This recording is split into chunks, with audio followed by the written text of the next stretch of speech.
여러분, 지금 비트코인이 지난주 오랜만에 이렇게 강한 반등이 나와줬음에도 불구하고 이 주요 매물대 돌파에 실패하면서 장기 추세 채널을 또다시 이탈을 했습니다. 제가 이 주말 영상에서도 여러 번 강조를 드렸었죠. 이 장기 추세 채널 자리 못 지켜주면서 2차 하락 나올 가능성이 높다, 지금 자리에서 매수 들어갈 자리 아니다라고 강조를 드렸습니다. 그리고 이 반등 구간에서도 제가 롱 포지션 길게 들고 갈 자리는 아니라고 짚어드렸는데요. 제가 뭐 맞췄다, 이렇게 돈 벌었다 자랑하려고 하는 게 아니라 이 반등은 물량의 손바뀜이나 뭐 신규 유동성이 들어와서 만들어진 반등이 아니었다는 거죠. 실제로 이러한 반등 과정에서 선물 시장에 과도하게 쌓여있던 숏 포지션 물량들이 강제 청산되면서 이 청산 유동성으로 가격이 위로 튀어올랐을 뿐 이 강제 청산 물량과 함께 결국 시장에 남아있던 유동성만 소모되고 있던 상황이었습니다. 자, 그렇다면 이러한 반등 구간에서 실제 매수 동력이 들어왔는지 비트코인 현물 ETF 온체인 데이터를 보시면 더 명확한데요. 그동안 시장에서는 무려 이 4달 연속 순유출이라는 이례적인 자금의 이탈이 이어졌었습니다. 그리고 직전에 나왔던 이 반등 구간에서도 이 유출을 뒤집을 만큼의 의미 있는 유입세는 전혀 나타나지 않았다는 건데요. 즉 실제로 이렇게 반등은 나왔지만 이러한 반등을 받쳐줄 실제 돈은 들어오지 않았다는 겁니다. 또한 제가 여러 번 언급을 해드렸던 이 내부자로 의심되는 고래 지갑의 움직임이 심상치가 않습니다. 이 지갑은 항상 주요 이벤트나 큰 변동성 직전에 롱 또는 숏 포지션을 미리 선취하면서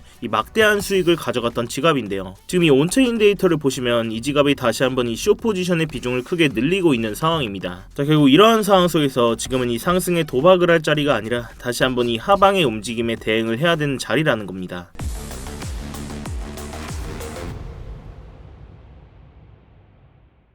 네, 안녕하세요 여러분, 태준입니다. 자, 여러분, 이 영상 시작 전에 뭔가 잊으신 거 없으실까요? 네, 맞습니다. 지금 바로 이 좋아요 한 번씩 눌러주시면서 좋아요 한 번이 제가 이 영상을 제작하고 이 채널을 성장시키는 데 큰 힘이 되고 있습니다. 이 영상 보시고 마음에 안 드시면 취소하셔도 되니까 아직 안 눌러주셨다면 이 좋아요 한 번씩만 부탁드리도록 할게요. 자, 그럼 먼저 지금 차트에서 이어지고 있는 구조부터 복기를 해보도록 할게요. 자, 먼저 비트코인은 지난주 이 반등 구간에서 이 74K 부분까지 상승이 나오면서 오랜만에 의미 있는 반등의 움직임이 나와줬는데요. 그렇지만 이 반등 과정에서도 제가 분명히 말씀을 드렸습니다. 이렇게 반등 강하게 나오지만 길게 들고 갈 자리 아니다, 풀매수 들어가시면 안 된다고 강조를 드렸어요. 그러면서 이 72K부터 73K 부분에서 전량 익절을 했는데요. 결국 이러한 급반등은 나왔지만 실제 거래량을 좀 보시면 이 매수세가 터지면서 가격을 올리는 상승이 아니었다는 거죠. 결국 이 73K부터 74K 부분의 주요 매물대에 곧장 눌리면서 안착하지 못하고 70K 부분을 이탈하고 실망 매물과 함께 다시 한번 이 장기 추세 채널 아래로 이탈까지 나온 상황입니다. 그런데 지금의 이 눌림을 단순히 차트상의 주요 매물대 저항이라서 눌렸다, 이렇게 보면 안 된다는 거죠. 지금 시장은 구조적으로 이 추세를 바꿀 상승 동력이 전혀 없다는 건데요. 자, 먼저 그 전의 차트를 좀 보시면 이렇게 전쟁이라는 지정학적인 리스크와 함께 이 급락과 급반등이 반복되는 과정 속에서 이 선물 시장에 과도하게 쌓여있던 레버리지 포지션이 연쇄적으로 강제 청산을 당했습니다. 이러한 청산이 또 다른 청산을 부르고 이 연쇄적으로 반복되면서 이 시장에 남아있던 유동성 자체가 계속 소모되고 있었다는 건데요. 또한 이번에 이 반등 구간에서도 이전에 발생했던 대규모의 자금 유출 흐름을 생각해보면 지금의 이 강한 하락 추세를 바꿀 만큼 의미 있는 유동성은 아직 들어오지 않았습니다. 자, 이렇게 비트코인 현물 ETF 온체인 데이터를 보셔도 그간 이례적으로 4달 연속 막대한 기간 자금들의 순유출이 발생했었습니다. 그렇지만 이러한 막대한 자금 이탈에 비해 여전히 뚜렷한 자금의 유입은 나타나지 않고 있다는 건데요. 이 60K대를 횡보하면서 저점이 몇 번이나 나왔음에도 불구하고 실질적인 매수 동력인 기간 자금은 아직 돌아오지 않고 있는 상황입니다. 결국 한 차례 나와준 이 반등은 새로운 유동성, 즉 돈이 들어와서 만들어진 상승이라기보다는 이 위쪽에 쌓여있던 숏 포지션들이 강제 청산되면서 만들어진 일종의 유동성 반등, 언제든 다시 되돌릴 수 있는 가짜 반등의 가능성이 훨씬 컸다는 거죠. 자, 또한 제가 이 스터디방에서도 계속해서 공유를 드리고 있죠. 이전 영상들에서도 다뤄드렸었는데 이 내부자로 의심되는 특정 고래 지갑의 온체인 데이터입니다. 이 지갑은 항상 주요 이벤트 직전마다 롱 포지션 또는 숏 포지션을 미리 선취하면서 그동안 막대한 수익들을 가져가면서 시장의 내부자로 지목됐던 지갑인데요. 이번 반등 구간 직전에도 이 롱 포지션을 잡았다가 전부 익절하고 다시 한번 고점 부근부터 지금까지 이 숏 포지션을 크게 늘려놓은 움직임이 확인이 됐습니다. 아직까지도 이 숏 포지션 익절 안 한 상태이고 이러한 지갑의 움직임만 보고 매매를 하진 않지만 절대 무시할 수가 없다는 거죠. 자, 결국 저 또한 아직 이런 구간에서 적극적으로 매수받을 자리는 아니라고 보고 있고 이 스터디방에서도 롱 포지션은 저점 매수 후에 짧은 상승 파동 위주로만 이렇게 타점을 드렸었고 이전 장기 추세 채널을 이탈하면서 공유드렸던 이 숏 포지션 아직까지 나머지 물량 홀딩하고 있습니다. 자, 이렇게 진입하면서 다 공유를 드렸었죠. 이전에 주요 목표가를 도달하면서 이 분할 익절까지 다 해드렸고 지금은 이 나머지 물량만 홀딩을 하고 있는데요. 이렇게 공유드린 포지션은 저도 직접 매매하고 있다는 거 알려드리고자 이렇게 현재 포지션까지 띄워놨으니까요. 당연히 제 돈 걸려있는 만큼 차트는 계속해서 모니터링을 하고 있고 아직 나머지 물량 들고 계신 분들은 제 다음 신호만 잘 체크해 주시기 바라겠습니다. 자, 결국 이런 상황 속에서 우리가 이 차트 외적인 환경도 지금은 같이 봐야겠죠. 지금은 적극적으로 이 상승에 베팅할 자리라고 보기에는 어렵습니다. 이 뚜렷한 상승 재료는 전혀 보이지 않고 있고 오히려 이 하방에 리스크적인 요인들이 더 크게 남아 있습니다. 특히 이 미국과 이란의 전쟁 이슈는 이미 현실화된 지정학적 리스크고 이게 그냥 단기간에 끝날 문제가 아니라 이렇게 연장되거나 확전되는 흐름으로 간다면 위험자산 전반에 다시 한번 크게 하방 압력이 들어올 수 있습니다. 오늘 다시 한번 이 유가가 폭등하고 있죠. 지금 나스닥도 이 큰 하락세를 보여주고 있는데 그 어떤 자산보다 민감하게 반응하는 이 비트코인도 다시 한번 2차 하락, 이 또 한 번의 패닉셀 가능성을 배제할 수가 없다는 겁니다. 결국 이러한 하락 구조가 실제로 바뀌는지 이러한 지정학적인 리스크가 완화되는지 그리고 무엇보다 미국이 돈을 풀면서 이 실제 유동성이 시장에 들어오는지 이걸 확인을 해야 되는 구간이라는 거죠. 결국 이 시장에 돈이 들어오는 걸 확인하고 우리가 그 이후에 적극적으로 매수를 해도 전혀 늦지가 않다는 겁니다. 자, 결국 지금 상황에서 우리가 좀 어떤 전략으로 대응을 할 수 있을지 한번 정리를 해볼게요. 현재 비트코인이 다시 한번 이 69K 부근 장기 추세 채널을 이탈하면서 이 반등의 기대감이 아니라 다시 한번 이 바닥을 찍으러 가는 하방의 움직임에 포커스를 맞추고 대응을 해야 된다는 겁니다. 자, 이렇게 차트를 좀 더 넓게 보시면 이전 저점으로 작용했던 이 60K 부근 만약 이러한 자리까지 이탈하게 된다면 이 장기 추세 채널 하단선인 56K 부근까지 이 하락의 마지노선으로 열어두고 이 유동성과 바닥을 확인하러 가는 움직임 이런 주요 자리가 오면 대응하고 지지가 확인되면 분할로 매수하면서 이 반드시 손절 라인은 명확히 지정해둬야 우리가 이 C들을 지키면서 결국 이 바닥을 잡는 싸움에서 이길 수가 있다는 겁니다. 특히 현재는 미국과 이란의 지정학적인 리스크가 연장되고 있는 상황 속에서 의미 있는 반응이나 재료들이 나온다면 이 스터디방에서 실시간으로 대응해드리고 있으니까요. 지금 당장 이 스터디방 입장이 어려우신 분들은 구독이랑 알림 설정이라도 해두시고 꼭 영상으로라도 체크하셔서 이 매매하시는데 참고해보시기 바랍니다. 자, 그렇지만 이 영상이 여러분들께 도달하는 시간이 몇 시간 혹은 그 이상들이 될 수가 있는데요. 그 사이 당연하게도 지금같이 변동성이 큰 차트에 맞춰서 이 제 관점이나 진입 시점들을 수정하는 일들이 생깁니다. 그래서 웬만하면 이 스터디방에서 대응을 꼭 실시간으로 받으시는 걸 권해드리고 있는데 이 스터디방은 그냥 제가 제 채널 한번 키워보고자 뭐 입장하시는 것부터 이 안에서의 모든 지표나 관점들 공유드리면서 모두 무료로 제공이 되고 있습니다. 그래서 그냥 들어오셔서 뭐 구경만 하고 계셔도 상관이 전혀 없어요. 월에 얼마를 받는다거나 무슨 가입 요구를 한다거나 그런 불법적인 리딩방 같은 것도 전혀 아니니까요.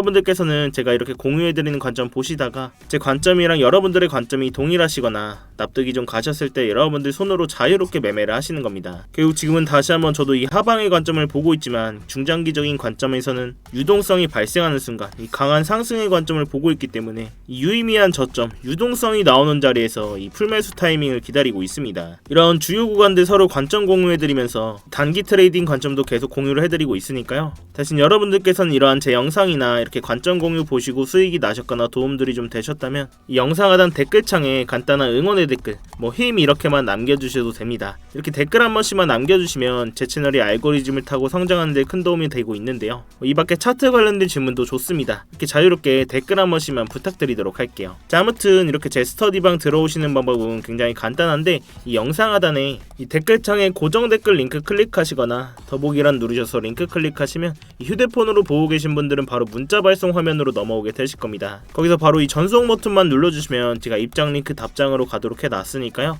또한 휴대폰 말고 컴퓨터로 보고 계신 분들도 계시죠. 컴퓨터로 보고 계신 분들은 이러한 링크 클릭하시면 이렇게 구글 폼 화면으로 넘어오게 되실 겁니다. 여기서 실시간 관점 스터디 무료 입장 신청 체크하시고 입장 링크 문자로 받으실 이 번호와 함께 이 제출 버튼만 누르시면 끝입니다. 제가 원래는 영상 하단 댓글창에 이 스터디방 입장 링크를 공개적으로 띄워놓고 운영을 했었는데 자꾸 광고하시는 분들이나 이상한 외국인 분들이 자꾸 들어오셔서 방 관리가 아예 안 되더라고요. 그래서 정말로 함께 공부하시면서 같이 수익 내실 진성 구독자분들만 모시기 위해서 좀 번거롭더라도 해당 번호로 직접 입장 링크 보내드리는 형식으로 하고 있습니다. 이런 부분이 좀 걱정되시는 분들은 뭐 이메일이나 텔레그램 아이디 남겨주시면 제가 며칠 뒤에 추합해서 일괄적으로 보내드리고 있는데요. 이 문자로 바로 받아보시는 것보다는 좀 늦을 수 있다는 부분만 참고를 좀 해주세요. 당연히 입장하시는 건 전부 무료시니까 편안한 마음으로 들어오시면 되겠습니다. 그리고 제가 여러분들께 이렇게 관점 공유를 들었을 때 만약 처음으로 오신다면 소액으로 먼저 진행을 해보시거나 뭐 한두 번 정도는 관망해 보시는 걸 추천을 드립니다. 제가 이렇게 좀 길게 끌고 끌고 가는 스윙 포지션으로 들릴 때도 있고, 주요 자리에서는 이렇게 빠르게 들어갔다 나오는 단타 포지션으로 들릴 때도 있는데요. 특히 이렇게 단타 같은 경우는 뭐 다들 잘 하시겠지만 저와 손발이 맞기까지 익숙해질 시간이 필요하실 거니까 만약 처음으로 오신다면 소액으로 먼저 진행을 해보시거나 한두 번 정도를 제가 정말 잘하는지 관망해 보시는 걸 추천을 드립니다. 이 매매하시는 데는 무조건 도움되시니까 뭐 보시고 1도 도움이 안 된다, 필요 없다 하시면 정말 나가셔도 좋습니다. 이렇게 실시간으로 다 대응을 해드리고 있으니까요. 자, 다시 본론으로 돌아와서 제가 여러 차례 말씀을 드렸다시피 이 단기적으로는 다시 한번 이 장기 추세 채널을 이탈하면서 이 하방의 움직임을 더 메인 시나리오로 보고 있고, 롱 포지션은 짧은 단타 위주로만, 상승 파동 위주로만 관점을 드리고 있습니다. 자, 그렇지만 여러 차례 말씀을 드렸다시피 중장기적인 그림에서는 결국 이 유동성이 발생하는 순간 이 강한 상승의 관점을 보고 있고, 결국 우리는 CD를 지키면서 어디서 저점을 잘 잡냐 싸움이 될 거라고 말씀을 드렸는데요. 자, 그렇지만 지금 이 고점이었던 126K 부분부터 이번 바닥으로 나와줬던 60K 부분까지 이런 강한 하락이 나와준 뒤에는 과거와 마찬가지로 이렇게 바닥을 확인하러 가는 기간 조정의 구간이 반드시 필요했습니다. 그리고 이러한 기간 조정 뒤에 유동성이 발생하는 순간 다시 한번 이 차트를 상방으로 바꾼다는 건데요. 자, 그렇지만 여러분들께서도 이런 긴 하락 구간을 겪으시면서 다들 한 번쯤은 생각을 하셨을 겁니다. 여기서 근데 한 번 더 코인 박으러 가면 이제 시즌 종료 아니냐, 코인 이제 끝나는 거 아니냐, 이런 생각들을 많이 하셨을 거예요. 자, 그렇지만 저 또한 이런 긴 하락 구간을 겪으면서도 이 시즌 종료는 없다라고 말씀을 드렸었고, 뭐 업비트나 빗썸에 있는 구 알트코인들, 흔히 뭐 잡코인이라고 하죠. 솔직히 이런 애들은 예전에 상승분을 기대하기는 어렵습니다. 그렇지만 적어도 ETF 껴있는 종목들 있죠. 비트코인, 이더리움, 솔라나, 이런 종목들은 저점에서 유동성이 발생하는 순간 이 모아가셔야 된다고 강조를 드렸어요. 저 또한 아직까지 그런 자리를 기다리고 있고, 제가 뭐 그냥 단순한 감이나 뭐 비트코인을 많이 들고 있어서가 아니라 이런 정치적이고 수급적인 구조 자체가 그렇게 만들어져 있기 때문인데요. 제가 오늘 그 근거를 간단하게 말씀드리고 갈 건데, 먼저 이 정치적인 얘기부터 좀 하도록 하겠습니다. 자, 먼저 지금 미국이 암호화폐를 좌지우지하고 있는 상황에서 트럼프가 지금 이 타이밍에 암호화폐라는 좋은 카드를 버릴 이유가 전혀 없습니다. 작년 3월 트럼프가 미국의 전략적 비트코인 비축을 만드는 행정명령에 직접 서명을 했죠. 이렇게 백악관 공식 문서에 정부가 보유한 비트코인을 팔지 않고 국가 비축 자산으로 관리를 하겠다라고 못을 박았습니다. 심지어 이걸 법으로 굳히려는 상원 법안까지 나와 있고, 트럼프 본인이 미국을 크립토의 수도로 만들겠다라고 계속 얘기를 하고 있습니다. 미국 정부가 이미 수십만 개의 비트코인을 들고 있는 상황에서 이 비트코인을 완전히 박살내는 수준으로 방치를 한다? 그건 본인들이 만든 정책과 이 자산 가치에 자기 손으로 불지르는 꼴이 되는 거죠. 자, 또한 이 수급적인 얘기 또한 안 하고 갈 수가 없는데요. 자, 지금 이렇게 왼쪽에 보이시는 건 스트래티지의 비트코인 매수 현황을 볼 수 있는 사이트입니다. 이 공식 문서에 들어가면 볼 수가 있는데, 자, 이렇게 공식 홈페이지를 좀 보시면 이 22,305개 보이시나요? 바로 이 20일날 시장이 공포를 떨며 하락하던 그 순간에 마이크 셀러는 하나로 무려 3조 원어치의 비트코인을 시장가로 매수했습니다. 자, 그럼 이게 무슨 의미일까요? 보통 가격이 하락하면 우리 같은 개미들은 패닉셀을 하게 됩니다. 그러나 이러한 스마트 머리들은 이러한 구간을 기회로 삼는다는 거죠. 20일날 있었던 매수는 무려 7개월 만에 나온 최대 규모의 매수입니다. 전세계 비트코인 보유량 1위인 이 스트래티지 회사가 왜 하필 사람들이 다 던지는 이 시점에서 이렇게 3조 원이나 매수를 했을까요? 지금 가격이 싸다 이런 확신이 있었기 때문입니다. 자, 이렇게 개미 투자자들은 가격 하락에 패닉셀로 손절하지만 이러한 스마트머니들은 하락장에서 대규모의 매수를 집행하면서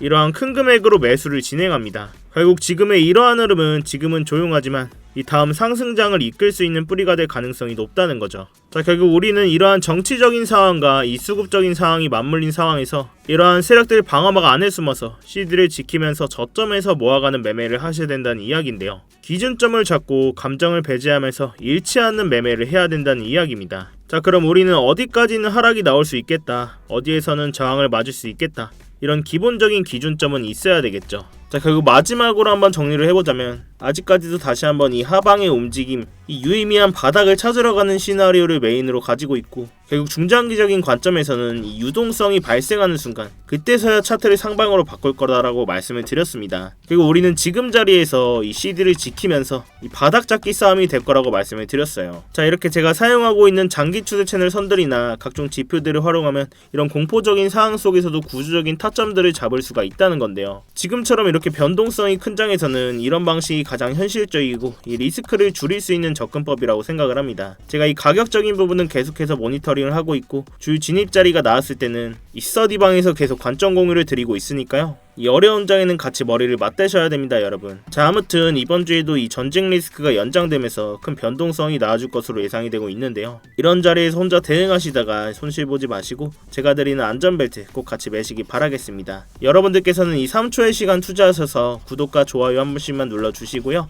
아래 고정 댓글 링크 통해서 신청만 해주시면 제가 직접 작도한 프리미엄 추세선들과 실시간 관점 공들 또한 스터디방에서 무료로 제공을 해드리고 있습니다. 여러분들의 성공 투자를 위해서 제 모든 노하우를 쏟아붓고 있으니까요. 자, 아무튼 제가 오늘 오전에 준비한 영상은 여기까지입니다. 오늘도 이렇게 긴 영상 끝까지 봐주셔서 감사하고 지금까지 태준이었습니다. 네, 감사합니다.